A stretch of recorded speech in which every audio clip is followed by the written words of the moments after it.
Hey guys, welcome back to Jessin Reads Romance. I'm Jessin, and today I'm going to be wrapping up the last week in July, the books that I read while I was on vacation. I'm so excited to talk about all these books because I had so many amazing ones that I read. So many.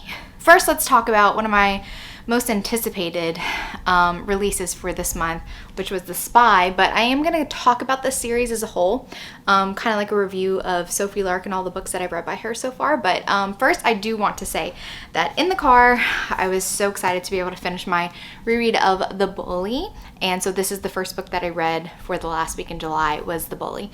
It is still my favorite in the series. I just super love Kat and Dean. They are just amazing. They're just so freaking amazing. Obviously, it's a bully romance. It is just chef's kiss perfection. I don't know what else to say about this, but I was like so ready for The Spy to come out by the time I finished The Bully, and I only had like a couple days to wait. So I was so glad that I was able to fit in my reread of the entire Kingmaker series. Still a 5-star read, still absolutely beloved. Now let's talk about The Spy. Now, the identity for The Spy is a secret. Like, nobody knows going into The Spy who The Spy is for sure, because it's not included in the blurb, and it actually takes a while to name The Spy. So I'm not going to go into spoilers right now, and I will let you know when I do go into spoilers because it's big spoilers. Big spoiler for a lot of reasons, but I'm just going to generally tell you what I thought about The Spy. I really love The Spy. It's so good. If you want to read the Kingmaker series just by themselves and then go back to Sophie Lark's backlist, I think you will enjoy the series. But if you read the Underworld series, at least the first 4 books in the series, and the entire Brutal Birthright series, you're going to get way more enjoyment out of the Kingmaker series. That is my personal opinion. I think that the characters that you recognize, because the children that are the focus of the Kingmaker series are the children of the people in the Brutal Birthright series, and also Underworld children make an appearance as well. So you'll see them in the background. It's very exciting. The Spy itself, I was riveted the entire time. Sophie Lark does drag it out a little bit. The first chapter is definitely not in the Spy's point of view, and so it takes a little bit to get into that chapter. But once that chapter hits, and it's like, it says the name and it says AKA The Spy, it was so freaking amazing. I was completely satisfied with who The Spy was, and the relationship, it is sort of like a star-crossed lovers relationship between The Spy and the heroine Nyx, and it is so freaking amazing. Now, Nyx is such a cool character. She kind of lived in isolation. Her father is part of the mafia, and he is very protective of Nyx. She had to fight for her enrollment at the Kingmakers College. Her father did not want her to go, and she's so excited to make friends. And then she gets to the school and she realizes that her father has a horrible reputation. So it's kind of like a awakening for her, and so she has to deal with that sort of thing. Also, there is a character, Sabrina, who is also a daughter from one of the couples in the Brutal Birthright series. I freaking loved her so much. I love that she was in this book. It was absolutely phenomenal. That's all that I can really say as a whole. Also, the epilogues that she included for this was just a beautiful epilogue. It just kept coming. It kept coming. It didn't end, and I was like, oh my god, I love all of this. It was just beautiful. So she's closing out this chapter, this mafia chapter. I don't know. We do have an interview with her this Saturday, so I don't know if she plans to immediately jump back in to revisit like some of this like mafia world. I don't know if she would revisit any of the characters in the near future, but I believe that she wants to kind of move on to other projects, not necessarily mafia, which I'm totally all for. She's great at doing mafia, but I know that she wants to do a romantic suspense, and I just can't wait. Okay, so let's talk about spoilers. My hand hurts a little bit from holding that book up. So I'm just going to pop up a spoiler tag right here if you don't want to know anything about The Spy. I'm telling you, there's so much spoilers just in the general plot of The Spy and the identities. There's always a third point of view. There's always a third point of view for every single book in the Kingmaker series. The third point of view is a spoiler. So I just want to warn you guys, if you don't want to be spoiled for this book, for this series, don't listen to what I'm about to say. Okay. So I created a Google Doc, and while I was rereading The Heir and The Rebel, The Bully, I was pulling quotes and little clues as to the identity of the spy to support my theory. Now, initially after reading The Bully, again, spoilers for like if you haven't read the whole entire series, but after The Bully, they had that prologue for the spy, and I was in no way thinking that the spy could involve anyone from the Underworld series. That wasn't in my thought process while I was reading The Bully, but as soon as I read that included prologue, without a doubt, I knew that this was Sloane and Ivan being attacked, and this was their 2 kids, and that whoever the spy was going to be Sloane and Ivan's kid. And actually, the first thing that I messaged Jen after I finished The Bully was, did I just read about Ivan dying? And I was so upset about it. At first, she thought it was a spoiler. She's like, what did you read? And I was like, the prologue for the spy. It's Ivan. It's Ivan from Ivan in the Underworld series. So from then on I knew, but I just didn't know which of the students, obviously using an assumed identity, was going to be the spy.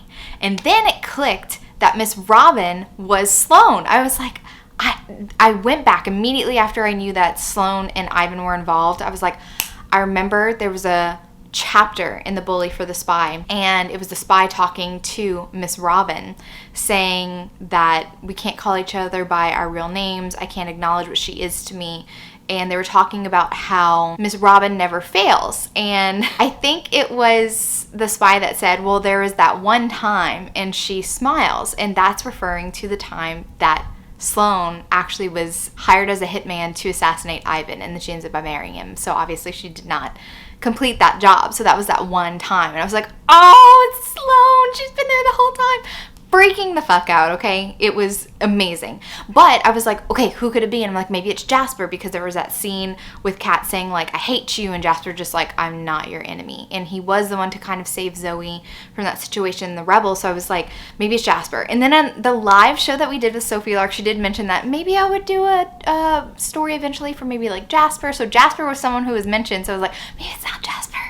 And I always loved Aries from the very first book, and I always wanted him to get his HEA, and he had the most going for him as far as secretive, and he just seemed like he was hiding something. He was holding something back. There was that scene in The Bully where he fights Dean and he just kind of explodes, and everybody's like, wow, this gentle giant is not actually gentle. He's capable of some really intense fighting. Like, he knows how to fight, and he was holding all that back. And so Aries was my next guess for that once Jasper was off the table. And yeah, Aries is the spy, and Aries' real name is Rafe Petrov, and all of his cousins, the ones that are at Kingmaker's College, they're in on it. They know, because Ivan is missing. He is captured. And the reason why this is a star-crossed lovers romance is because Nyx's father is the one that has Ivan captured for the past 3 years, and they're trying to find out where he is. All of the third-person chapters were with Ivan and Sloane, and it was going back and developing the relationship between Nyx's father and Ivan, because they had business together. They were kind of friends, but Nyx's dad is so unhinged. And I have to say, all of the Ivan and Sloane chapters completely stole the show for me. It was my favorite part of the book.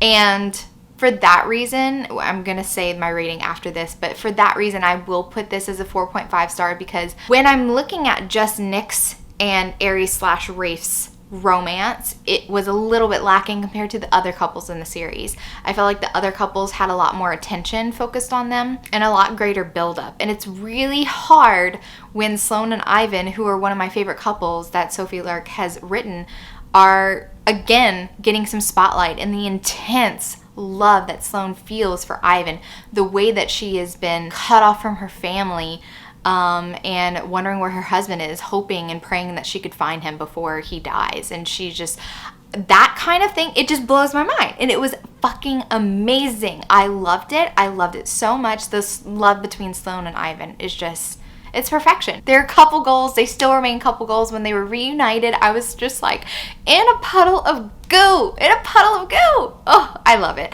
Also, the scene where they conceived Rafe was very hot, and I really loved it. It was just so perfect. But again, I really like Nyx's character. I thought that she was really fun. I like that kind of that tomboy-ish girl, but she was so open. She was so ready to have friends, so ready to make friends.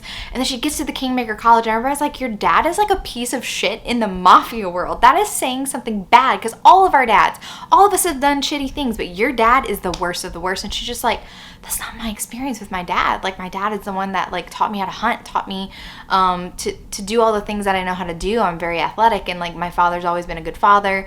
And she also has a temper just like her dad has a temper, but her dad is an evil motherfucker. He definitely has something wrong with him. And her realizing that her dad is really evil, has been lying to her and everything, was very heartbreaking. But I'm so glad that she gets to be enveloped into the Petrov clan, and also just making all the friends with the Gallos and the Griffins. And that was just really great, because now she has a new family. The epilogues were perfection. I love seeing them a little bit older, married, settled down, having kids of their own. So I would love a next gen. I don't know that we would get that anytime soon, but I would love a next gen. Okay, I feel like I've spent a lot of time on these books, so I'm gonna have to close out the spoiler section and start talking about my regular rating. So, not spoiler, the rating that I gave this is 4.5 stars, and I have my reasons, but they're spoiler reasons, so I can't really tell you why I knocked off half a star, but it was beautiful. It was such a beautiful conclusion to the series. She wrapped it up so tidily. It was just perfect. If I had to rank the books by which ones I like the most, obviously this one is my number one, then The Rebel, and then The Spy, and then The Heir. So that's my ranking. That's my ranking for this series. It was phenomenal, but all the books were like 4.5 stars and like above. So that's amazing. Next, I read Written in His Skin. And so this was a book recommended to me when I did that video of recommend me a book, and I'll tell you if I want to read it or if it's not on my radar. Written in His Skin was a novella. So after I finished The Bully in the Car, I was like, I have time to squeeze in another one before I actually get to the beach. So I picked up Written in His Skin by Simone Stark. I've never read anything by this author, and I knew going in that this was going to be a Cajun hero. Disclaimer, I'm from Louisiana. I'm from Cajun country, which is not New Orleans, guys. It's not New Orleans at all. It's like west of New Orleans. So my rating is 1000% influenced by the stuff that Simone Stark was writing about the hero, Rue. His name's Rue. So I love the premise of this book. I wish that it was longer. I think it could have benefited for being longer, but it was hot. It was steamy. If you're looking for a fast-paced, very hot, almost insta-lovey romance novella, which none of those things are bad things at all, this is the perfect book for you. And the heroine, Abby, gets roped into writing to soldiers, becoming like a pen pal. And the hero, Rue, he actually has kind of given up looking forward to any letters that are sent to him, because a lot of them are from like schools that are kind of making the kids do it, or like people who just like write once and never write back. And so he's just like, it's no use. I forgot how many tours he had done. I've been doing this a long time, and he doesn't have anybody. But he gets this one letter, and there's just something about this letter, the way that Abby's being so honest. She even like in her letter is just like, now we have a secret. Like, I could be anybody. Like, you don't know who I am. And it was just like so captivating for Rue to get this kind of letter, and he decides to write back. And so they kind of start up a flirtation through letters, and it was really beautiful. One thing I will note, I didn't love how it was like a paragraph of the letter and then the hero would interject with his thoughts about what she just said. I would have rather read the whole letter through and then get his reaction to it, but like he had to almost comment on every single thing that she said, and I didn't particularly love that. I was like, okay, I want to get on with what she was saying. Like, I get it, you think that she's super hot, let's move on.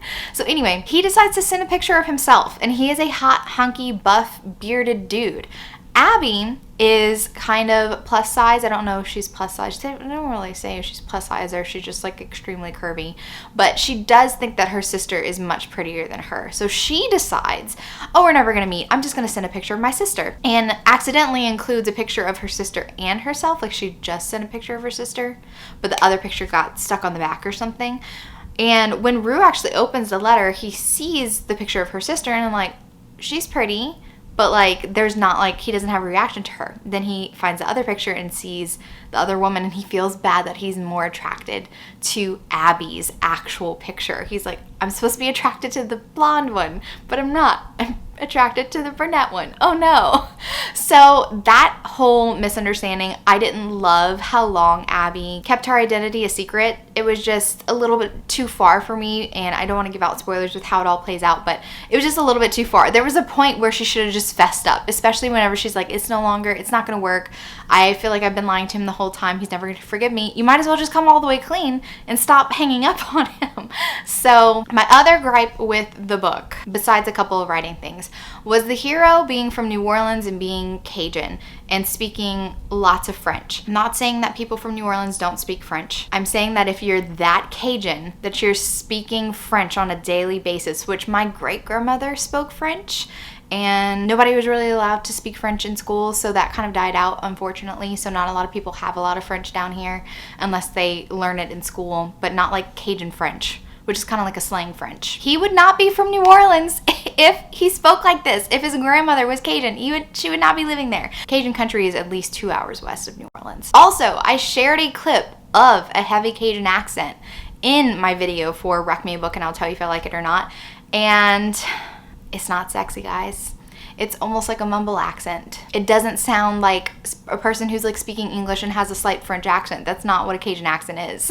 It's not a English speaking French person. That's not what the Cajun accent sounds like. And I feel like a lot of authors think that it sounds like that, but it doesn't at all. We say words weird. I know that a lot of people have commented on my videos saying like, I love the way that you say this word or this word or this word. Heavy Cajun accents, they're weird. But I see the appeal of a French talking hero. So I am not at all dogging anybody who's just like, this is sexy, because if this is just like a French speaking hero, yeah, really hot. You want to speak to me in French in my ear while we do some sexual play? Absolutely. I find that extremely hot. So this is a completely personal rating only for me, because I do get a little annoyed when Cajun and Creole are mixed up. And New Orleans isn't Cajun, guys. If you're a Cajun living in New Orleans, you are a transplant and you've not been living in New Orleans for very long. And if you stick in New Orleans, your accent's going to change to the New Orleans accent, which is nothing like a Cajun accent. Okay, I'm done. Off my soapbox. Woo! It was a 3.5 star for me, guys. 3.5 stars. Next, I read Lola and the Millionaires Part 1 and 2 by Catherine Moon. This is a reverse harem fantasy romance, and this is a very interesting world because it's not like they're shifters, but they have almost a pack dynamic. It is a pack dynamic between the characters. So completely human beings that don't shift into like wolves or anything, but the men do have strange sort of penises in this Omegaverse world. Now, Lola and the Millionaires was written after Baby in the Midnight Howlers. I was fine with reading Lola and the Millionaires. There was lots of references to what Lola had experienced, but I just finished Baby in the Howlers, and Lola's experience is completely a mystery, so I wouldn't say that you need to read Baby's story first before you read Lola's. Anyway, so Lola has been through a trauma. She was sexually abused, mentally abused, and she has turned off of alpha males. They have this energy. There's lots of like scents going on. Some scents smell better to others, especially if you're an Omega. An Omega can be a female or a male, and they have like this intense smell for alphas. And Omega traits mean that they want to kind of be taken care of by an alpha. Lola is a beta who wishes that she was an Omega, and that's how she got into trouble. She kind of wore a sweatshirt belonging to her friend Baby, who just recently made the transition from beta to Omega. It's just like a genetic thing, and it just happens, like puberty. And she wore a sweatshirt that had Baby scent on it, and then she got involved with these alphas who were abusive towards her. So she's trying to start over. She's putting all that in the past. She's starting a new job, and she definitely doesn't want to do anything sexual with anybody. But she does go to this nightclub, and she meets this beta because she only allows herself to hook up with beta men now because she thinks that that's safer. And when she's about to hook up with this beta male in this club, no names, very clinical, I'm using you for sex type of thing, she sees that he is bonded. He has a mark. Because when an alpha bonds with an Omega, or they can bond with betas as well, that you have to bite. There's bite mark. It's very signature, like proprietary ownership type of signal that this person belongs to an alpha. And it's very known that alphas are territorial. And so when she sees this mark, she is freaking out because she's like, oh my God, I don't want to get on Alpha's bad side. And he's trying to explain like, wait, no, it's not what you think. We're not like that. But she just runs away. But guess what? She runs into him at her new job.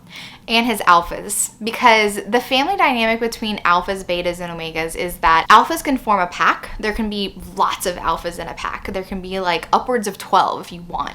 And there's a very interesting dynamic between this alpha pack. There's 6 of them. Oh no, I should have counted before I started doing this review. I think there's 6 alphas, and then there's the beta, and then there's the omega. And this is a reverse harem between all of those alphas, the beta, and the omega, and Lola. Some of the alphas have relationships with each other. Most of the alphas have a relationship with the male omega, and some of the alphas have a relationship with the beta, and the beta and the omega have a relationship. So we have lots of MM scenes, we have lots of MMF scenes, we have the MF scenes with Lola and the heroes, and this is kind of a general gist of part 1 and part 2, because I do think with Lola's trauma, it was a smart move to actually separate this into 2 books, because she feels comfortable with certain people in the group at first, and it takes a little bit of time for her to warm up to the others, sexually and also emotionally as well. So I really loved it. I thought that they were absolutely phenomenal. I gave the first book 4.5 stars because I was just kind of like, it was like a slow burn. Just like, oh, I just can't wait until all of them are together. Like, I love it. And then part 2, when she actually does form a bond with all of them, and they're just like one big freaking happy family, the way that it wraps up was just so stinking sweet. And I loved it. And there was like a group sex scene that was just so good. And it was just amazing. So 5 stars for part 2. Okay, now we're going to get into the Horde King series by Zoe Draven. The first one is The Captive of the Horde King. And this is an interesting sci-fi alien romance. And the way that this book was sold to me was it's Ice Planet Barbarians meets Game of Thrones. And it's very much like Dothraki aliens. That's what these people are. So in this world, the humans and Earth, it's not explained super well, or I shouldn't say well, but there's not a lot of great detail that goes into what has happened to Earth, but we do know that humans are basically refugees. Some of the humans generations ago settled on this planet called Dakar, and so the natives, which are the Horde, they are just kind of like magnanimous and being like, yes, you can stay. And there's other creatures as well, but like there are rules. You cannot hunt our game. You cannot use our resources to the point where like you're decimating the population of our animals that are native. So there are definite rules that go into living on Dakar.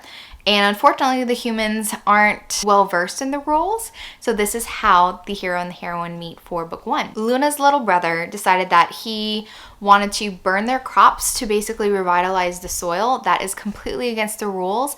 And as soon as a huge fire was set to their crops in this small village, Luna knows that a Horde King is going to come and investigate, and there will be punishment. So she decides, instead of allowing her brother, her little brother, they're the only people that they have in the world, instead of letting him take all the punishment, she's like, just take me. I will be your captive. So she offers herself up to this Horde King, and he makes pretty clear that it's probably going to be sexual in nature. This relationship, I think I want you.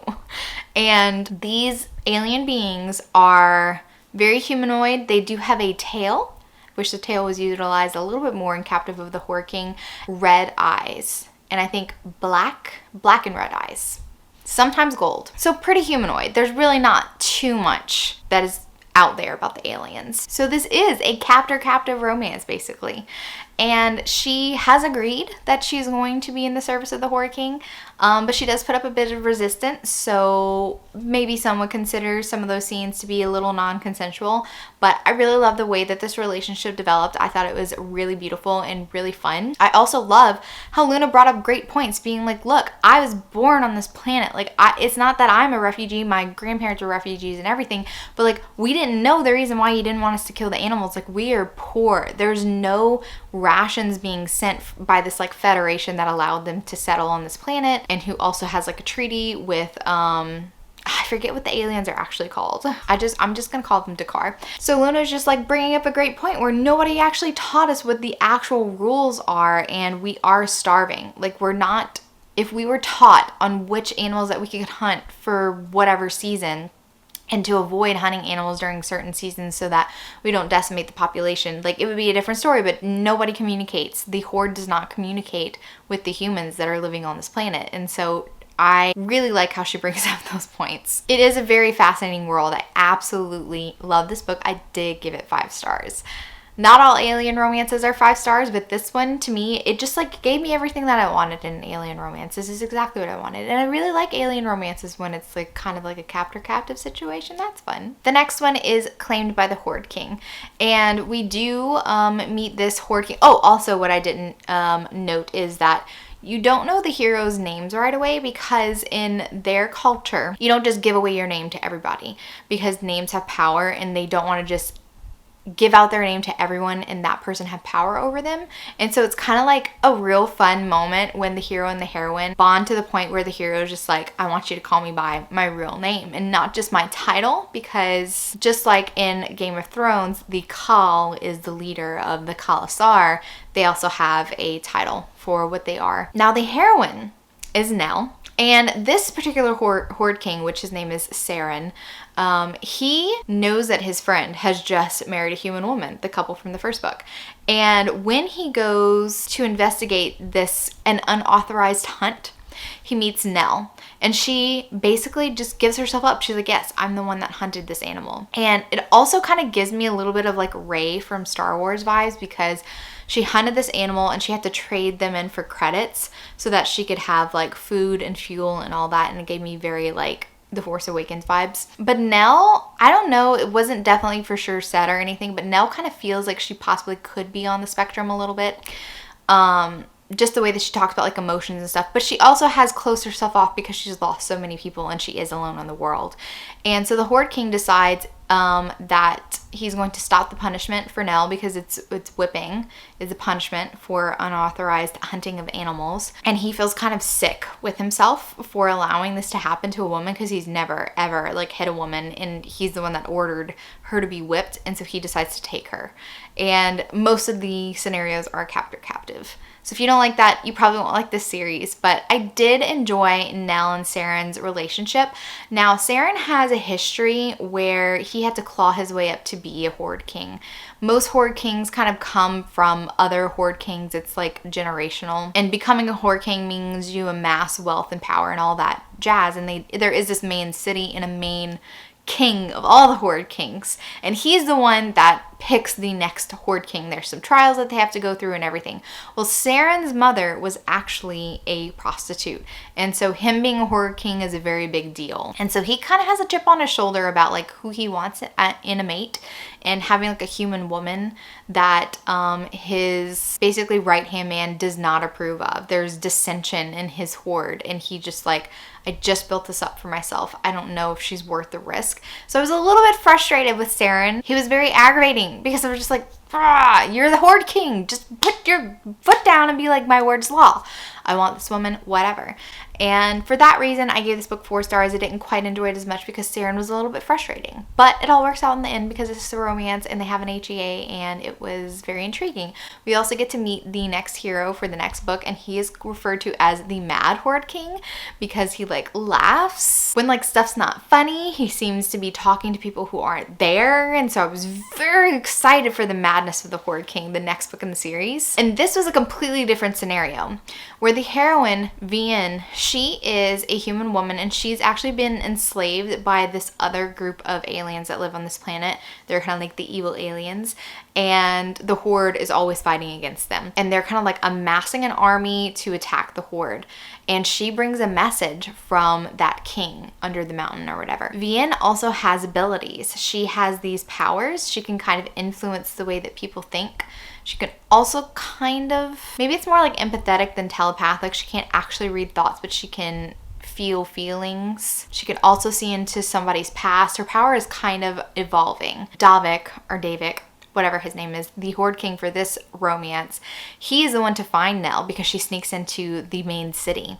And he's just like, you need to leave. This is not a good idea for a human woman to be here. But she does get captured eventually, and he is livid that their overall king is planning to kind of like torture Vienne, and he kind of steps in because he is attracted to this woman and he doesn't know it yet. Now, Davik has a tragic past as well. He has lost a lot of people, including a beloved sister. The way in which he lost his sister is kept a mystery for a lot of the book, but it sets a very interesting dynamic between Davik and Vienne because since she has this kind of telepathic power. She knows stuff about Davik that he's not telling her, and he is very mad that she knows things about him, about his dark past, and he doesn't want her to know. So they have a very interesting dynamic. I think that he was a little bit stubborn for a lot of it, and so was she. She was keeping secrets. There was something that I was just like, I don't understand why she didn't tell him. So yeah, wasn't my super favorite, but the overall plot, what was happening with like the evil aliens and the Horde, was interesting. It definitely sets up like the future books for the series. So I gave this book 4 stars because I really did like the characters. I think that maybe the way that the relationship played out wasn't my favorite, but the overall plot, the stuff that was happening with like the evil aliens and what they were waging war against the Horde King, it sets up like the future novels and stuff, and I really did enjoy that a lot. So 4 stars for this one. And the last one, the one that is currently the last one of the series, is Broken by the Horde King. Crossing my fingers that this is not the last of the series because there's stuff that still needs to be wrapped up, but I have not looked to see if Zoe Draven plans how many books that she plans to write in the series. Hopefully a lot, because these books are just addicting. This is a second chance romance. Also, another very different, interesting dynamic. So the hero, Kiran, he is actually the son of like a Horde King, and there are certain outposts because hordes are nomadic, and there are certain outposts which are hordes that are stationary, and his father is like the king of like a stationary outpost. And this is a second chance romance because there was a human girl when she was a child that was found abandoned in the woods, and so this couple took her in and raised her as their own. The heroine, Maeva, she was best friends with Kiran. She always had a crush on him. He was older, and she just always knew that she was in love with him. He was a little bit of a playboy when they were younger, and he looked at her like a little sister. And there comes a point where he kind of really hurts her feelings because she is being open and honest about her love for him, and he kind of rejects her and leaves to become a Horde King. So this is a second chance romance. I think it was 9 years that he's been gone, been with his nomadic horde, not returning home, and they haven't seen each other. She is a healer, and he actually returns back because he needs a healer to travel with his horde because his previous healer has died. And he wants Maeva, and like he will not take no for an answer. He's like, no, you're the one that I want. Now, if you're familiar with my channel, you know that second chance romances are not always my favorite because there's something that has gone on in this relationship that has torn them apart. And the journey to like forgiveness, are you going to let these things go or are you going to move forward? I felt like it was dragged out just a little bit too much for me, for Maeva and Kiran. There comes a point where he's pretty obvious saying like, he's said it a bunch of times saying that he made a mistake and he knows that he wants her, but she keeps insisting that she's only going to be the healer temporarily and she's going to return back. And there comes a point where I was just like, girl, are you being willfully obtuse about his intentions? I don't know. Again, more things were happening with like the evil aliens and stuff. That was all cool, that mystery. I wish we saw a little bit more of the previous Horde Kings. We really don't see them that often. This book, I would say that they made the most appearances, but like I would like them all to kind of interact more, like the wives and the Horde Kings. I want them to all interact and see like what dynamic, because they're all like married to humans. You'd think they have a lot to discuss with each other, but they really don't interact that much. So this one was a 3.5 stars for me. But yeah, so my least favorite of the series, but it was still enjoyable. Like I have no intention of not reading the rest of the series once more books come out. And for the last one, Twisted Games by Anna Huang. I didn't absolutely love Twisted Emotions. Was it Twisted Emotions? Twisted Love, not Twisted Emotions. That's Cora Riley. So I struggled a little bit with Twisted Love. I still ended up by really liking it. Now, Twisted Games was very much teased in the first book. You can see the dynamic between Rhys and Bridget building. This is a bodyguard and a royal princess romance. I love bodyguard romances because most of the time it means forced proximity because they actually have to guard the body and they can't leave him alone. This does have some enemies to lovers vibes because Bridget does resent how Rhys is handling her, how he is just kind of like, my word is law, you have to follow my rules. And it's not that she doesn't want to be safe and follow safety protocol. She's had other bodyguards in the past, but she takes offense to the way that Rhys delivers these edicts. She's just like, you don't have to talk to me this way. And I totally understand that. But sometimes she does something stupid, which is tied into the first book, so I won't go into that. And he rightfully is very angry with her for not following his orders. He's like, I am the expert. I'm the security expert. You're making it difficult for me to guard you. I don't enjoy telling you that you can't do these things. I really want to keep you safe. And you can see those emotions like boiling over. And I really like that. I will say that Reese is such a hot hero. He is definitely my type of man.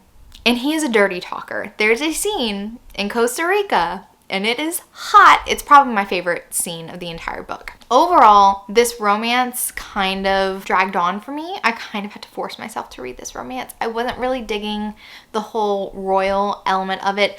One of my least favorite contemporary tropes in romance is modern royals. I don't really like it. I feel like, I don't know, I just don't really love it. So it's not really a surprise that I didn't enjoy Bridget's storyline. And there was just a lot of things that I was just like, that doesn't make sense. That doesn't make sense. And it was a completely personal thing. There's lots of Princess Diaries 2 stuff happening in this book. And yeah, it wasn't my favorite. So overall, I'm going to give this a 3.5 stars because I just was a little bit bored. I know that a lot of people really love this series. Like, this is one of their all-time favorites. And it's just one that I don't love as much as everyone else. I still find the series as a whole, like the friendships, like Bridget and Ava and all of them, and the future I'm in love with my best friend's brother romance that's probably going to happen next. I really enjoy all that, so I will be continuing with the series. I'm not going to stop it, but I just don't love them as much. They don't like hold on to me and my interest as much as like other books do. So yeah, that's it. That's all the books that I read for the last week in July. I'm very happy to be back, and I need to catch up with content. And also, school's gonna start soon. It's just, it's a lot is happening. And so this video is going to be a day late, but it's fine. It's fine. I'm not gonna stress about it. If you like this video, give it a big thumbs up. And if you're not already subscribed to my channel, make sure you subscribe to get notified on any future videos that I do. Thank you so much for watching. And remember, life's better with little HEA. Bye guys.